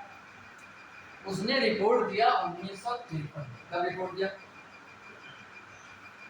उसने रिपोर्ट दिया 1953 में। उसने सुझाव दिया हिंदी में बहुत से सुधार करने के। क्यों? जब देश स्वतंत्र हुआ तो मैंने आपको बताया था कि उसमें बड़ी देशभक्ति की भावना थी। भावना भी ऐसा नहीं है, लेकिन जब कुछ ज़्यादा है, माहौल की बात है, माहौल ठीक है, उसमें माहौल था। तो उसमें देशभक्ति की भावना ज़्यादा थी, तो सभी लोगों ने कहा हिंदी को राजभाषा बना दिया जाए। तो बना दिया गया, राजभाषा बन नहीं पाई। तो उन्होंने कहा कि हिंदी का प्रचार प्रसार किया जाए इतना ज़्यादा। तो उन्होंने कहा हिंदी का प्रचार प्रसार हो कैसे पाएगा? तो उनको उसके प्रचार प्रसार के लिए सुझाव के लिए दिया गया। सुझाव जब मांगा गया तो कुछ लोगों ने बताया कि हिंदी में कठिनाइयाँ बहुत सारी हैं, बहुत सारे ऐसे शब्द हैं जिनको समझना मुश्किल है। तो उन्होंने कहा कि फिर हिंदी में जो कठिनाइयाँ हैं उन्हीं को सुधार कर दिया जाए, उनको सरल कर दिया जाए। सरल करने पर क्या होगा? देश के लोग जो है सरलता से उसको समझ जाएंगे, तो सारे देश के लोग हिंदी बोलने लगेंगे। जब हिंदी बोलने लगेंगे तो अंग्रेजी को खत्म कर दिया जाएगा, और खत्म करने के बाद हिंदी पूरे देश की राष्ट्रभाषा बन जाएगी। ऐसा हुआ हुआ कुछ नहीं, जैसा हुआ वैसा जनता ही। ठीक है। लेकिन एक बात थी, तो सुधार समिति जो बनाई गई थी उस समय आचार्य नरेंद्र देव की अध्यक्षता में, उस सुधार समिति ने बहुत सारे सुझाव दिए। भारत सरकार ने बहुत से माने भी। उसमें से एक सुझाव ये था कि जितने भी संयुक्त अक्षर हैं उन सभी संयुक्त अक्षरों को अलग अलग करके लिखा जाए, जिससे लोग जाने कौन आधा है कौन पूरा है। लेकिन उस सुधार समिति ने ये कहा कि ये जो 4 अक्षर हैं, ये 4 अक्षर की यहाँ अलग अलग करके ना लिखा जाए, नहीं तो ये अर्थ कर अनर्थ बन जाए। ये छा की जगह पर ये तो कस पढ़ा जाए, ठीक है ना, तो बात बिगड़ जाएगी। तो उन्होंने कहा फिर कहेंगे इसकी कठिनाई को दूर करने के इसको वर्णमाला में शामिल कर दिया जाए, और वर्णमाला में जब शामिल रहेगा तो बच्चा पहले दिन से ही पढ़ना शुरू करेगा, और जो पढ़ते पढ़ते जो बहुत पढ़ेगा तो फिर इतना कठिन शब्द हो तो जान ही जाएगा। इसलिए सिर्फ इसको वर्णमाला में शामिल किया गया, अन्यथा इसकी वर्णमाला में कोई जरूरत नहीं थी। बात समझ रहे हैं? इस वर्ण की गिनती पहले हो ही चुकी है, और इन सबको क्या कह दिया गया कि इन सबको केवल 4, क्योंकि इन सबको अलग करेंगे तो कोई दिक्कत ही नहीं होगी। क्यों? क्योंकि विद्या वैसे लिखा है, ऐसे विद्या लिखने की जगह पे क्या है, ऐसे विद्या लिखने की जगह पे हम कर लो। ये क्या ये भी सही नहीं है? ये सही लग रहा है, इसको पढ़ते हैं तो भी सही वैसा ही पढ़ते हैं, उच्चारण करते हैं, और उसको हम कर देगा ऐसे, इस कक्षा को मैं ऐसे लिख दूं कंप्यूटर की भाषा में, ये क्या करूं सागर, हाँ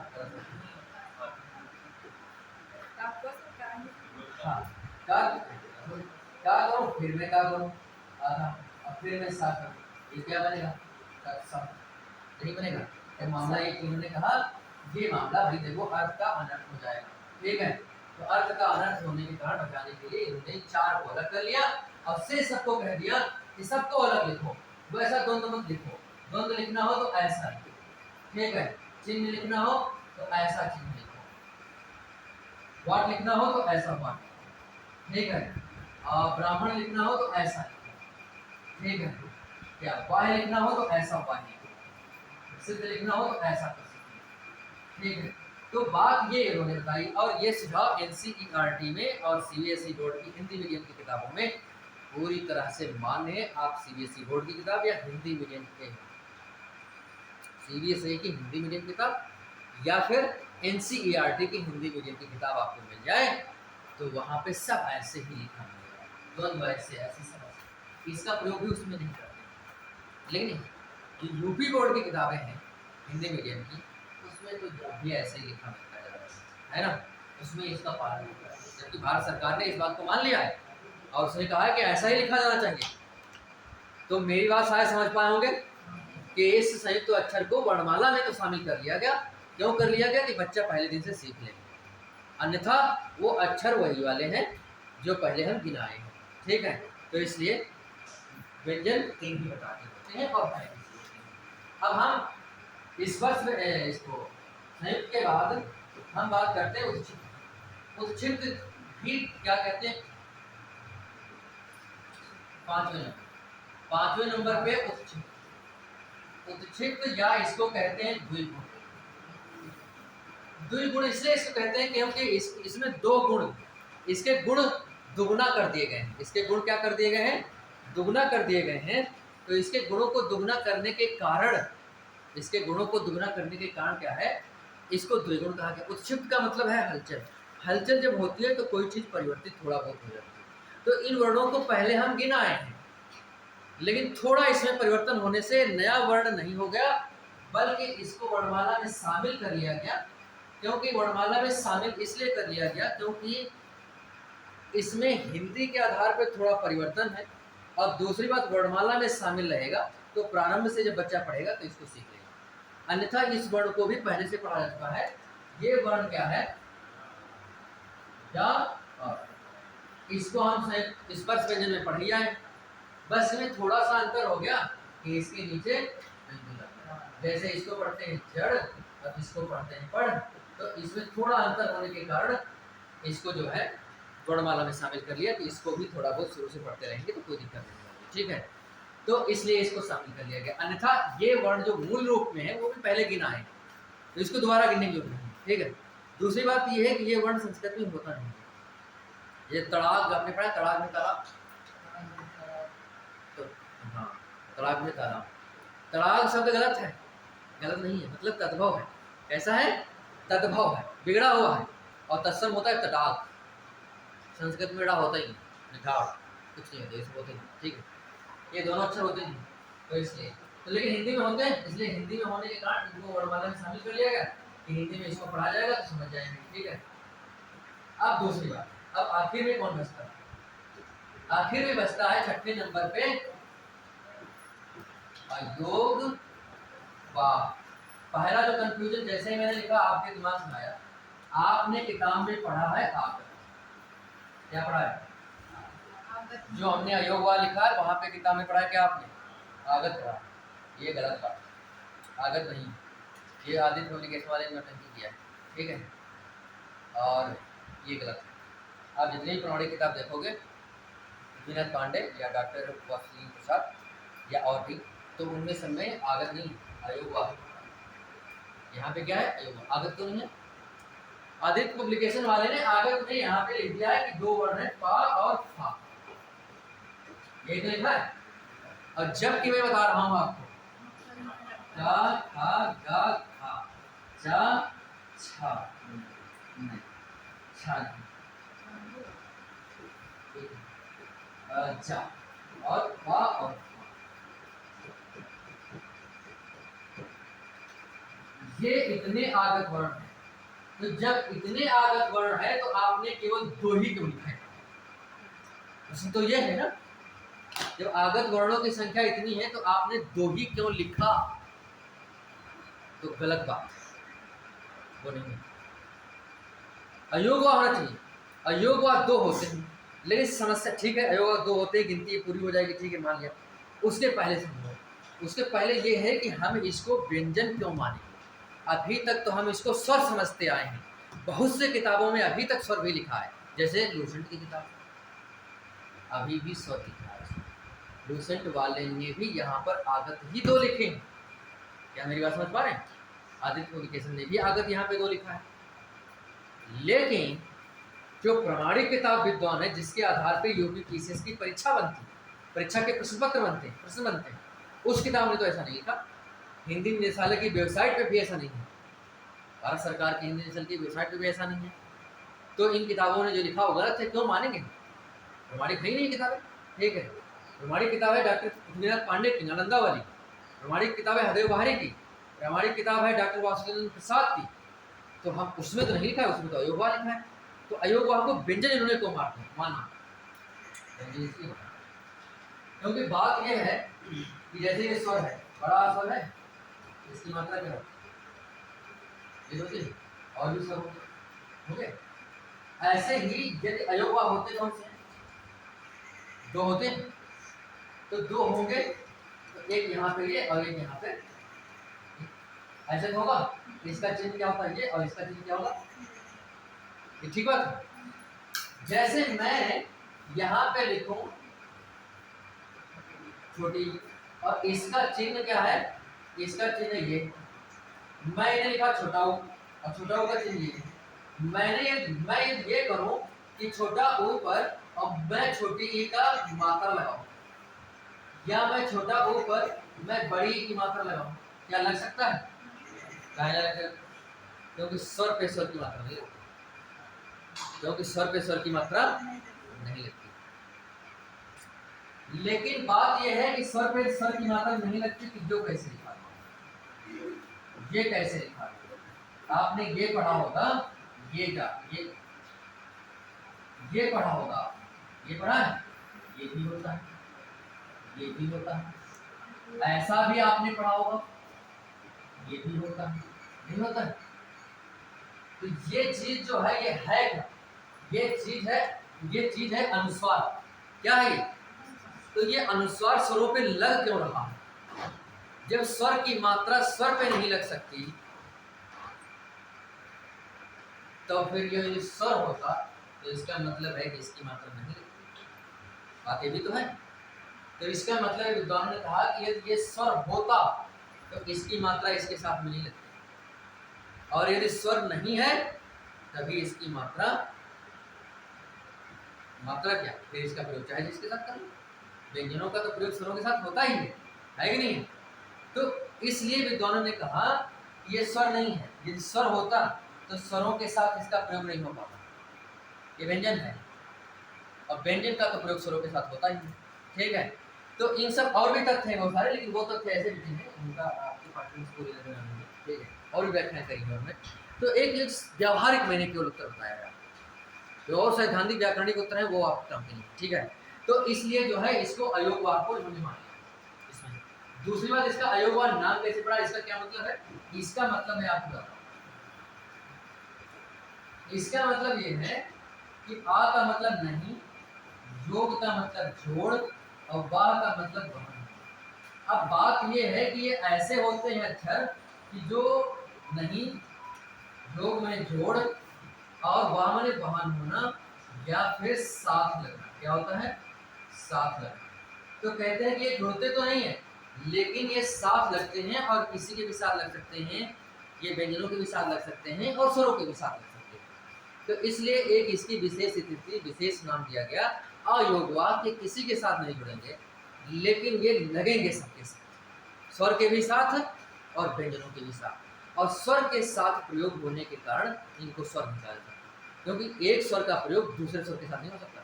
यह ना है कि तुम बड़ा पर छोटी की मात्रा लगा दो, ये छोटी पर बड़ा की मात्रा लगा दो, ऐसा हो पाएगा क्या? किसी भी स्वर पर किसी दूसरे स्वर की मात्रा नहीं लग सकती। तो यदि ये स्वर होता तो इस पे ये स्वर के साथ नहीं प्रयोग होगा, है ना? तो इसलिए उन्होंने बताया। दूसरी बात ये है, जैसे लिखा मैंने, ये लिख दिया, ये स्वर के साथ में ये प्रयोग है। ये स्वर के साथ में प्रयोग होने का मतलब है कि ये चीज है,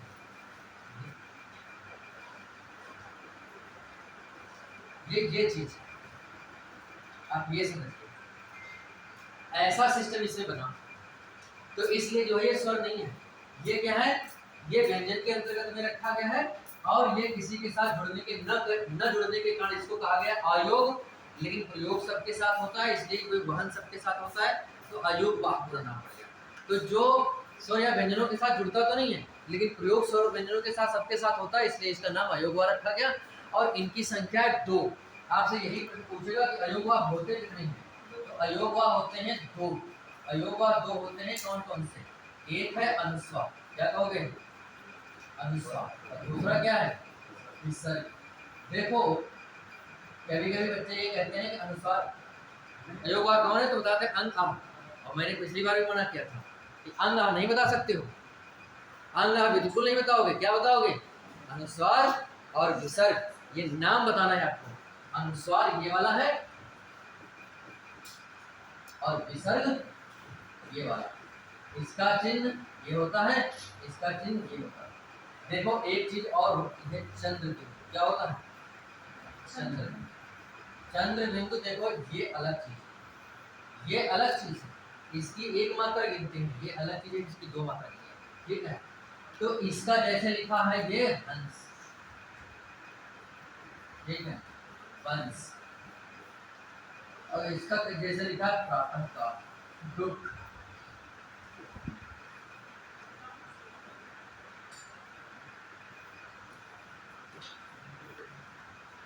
क्या मेरी बात समझ में आया थोड़ा थोड़ा? तो ये है मामला व्यंजनों का। हाँ, विसर्ग की 2 प्रातः, ठीक है? तो यहाँ पे आपको समझना है कि इन दोनों की 2 है, ठीक है? अनुस्वार और विसर्ग 2 अयोगवा है। आपसे पूछेगा अयोगवा कितने हैं? 2। कौन कौन है? अनुस्वार विसर्ग, ठीक है?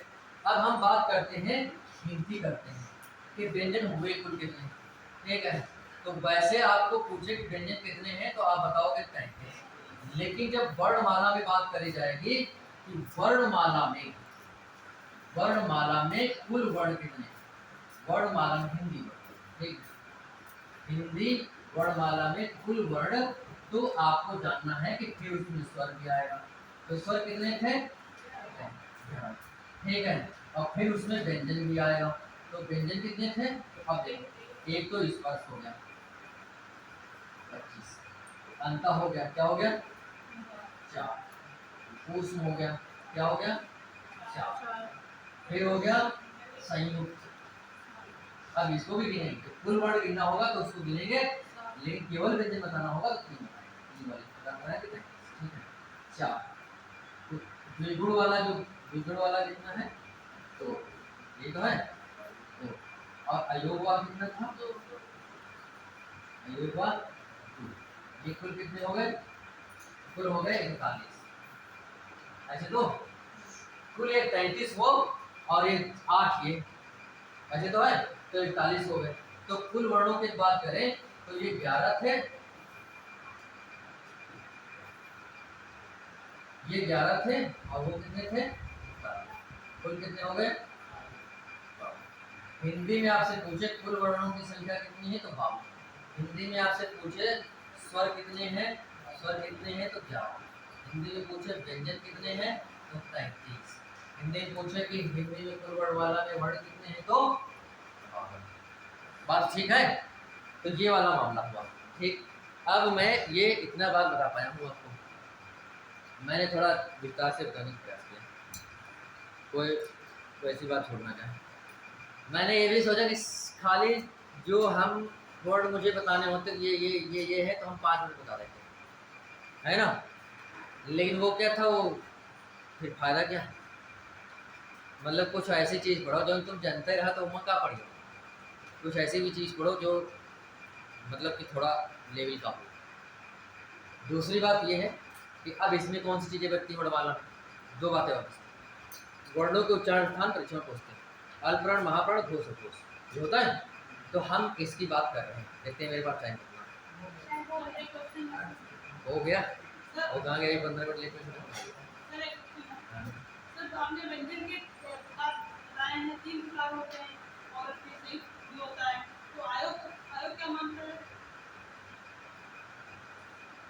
मैं जो आयोग मानता है सिर्फ उतनी बात करी, गैर आयोग की मैं कोई बात नहीं करता। ठीक है, अब बात समझ गया होगा। आप मुंह बंद करेंगे, आपके सारे प्रश्न का उत्तर मिलेगा। मैं बात करूँगा आपके प्रश्न का उत्तर बात करूँगा। ठीक है, आपके प्रश्नों के उत्तर की मैं बात कर रहा हूँ। तो पहली बात तो मैंने अपने हिसाब से प्रश्न का उत्तर दिया है। आयोग क्या मानेगा कि व्यंजन कितने होते हैं? मैंने कहा क्या है? मैंने ये बात कही है कि आपसे पूछेगा कि स्वर कितने हैं। ठीक है, आप सुनते रहिए पहले। आपने हमने कहा है कि स्वर कितने होते हैं तो आप बताएंगे 11। व्यंजन कितने होते हैं तो आप बताएंगे 33। लेकिन जब कुल वर्ण की बात आएगी तो 11 और 33 44 नहीं बता सकते आप। ठीक है, यदि आपसे पूछे कि हिंदी पूछेगा, हिंदी की बात हो रही, यदि पूछ रहा है कि हिंदी में कुल वर्ण कितने हैं तो वो 52 है। और कुल वर्णों को जोड़ने के लिए क्यों जोड़े गए ये बात हो चुकी। आपसे पूछेगा कि व्यंजन कितने हैं तो व्यंजन आप 33 ही बताएंगे। आयोग पूछे और चाहे गांव के तुमरे कोई अनपढ़ आदमी पूछ ले। सर मेरा क्वेश्चन ये था कि व्यंजन के प्रकार आपने पहले बताया 3 हैं, प्रकार 3 ही, प्रकार 3 ही बताने। हां, ये मेरा क्वेश्चन था, प्रकार 3 है, लेकिन आपने संयुक्त भी लिखा तो ऑप्शन में 3 और 4 दोनों आए तो कौन सा? 3 ठीक है, 3 ही ठीक है। 33 और 3, 2 और 11, मतलब 2 प्रकार के स्वर और कुल संख्या 11। स्वर कितने प्रकार के? 2 प्रकार के, संख्या कितनी? 11। और दूसरी बात, व्यंजन कितने प्रकार के? 3, संख्या कितनी? 33। वर्णमाला में अक्षर तो 52।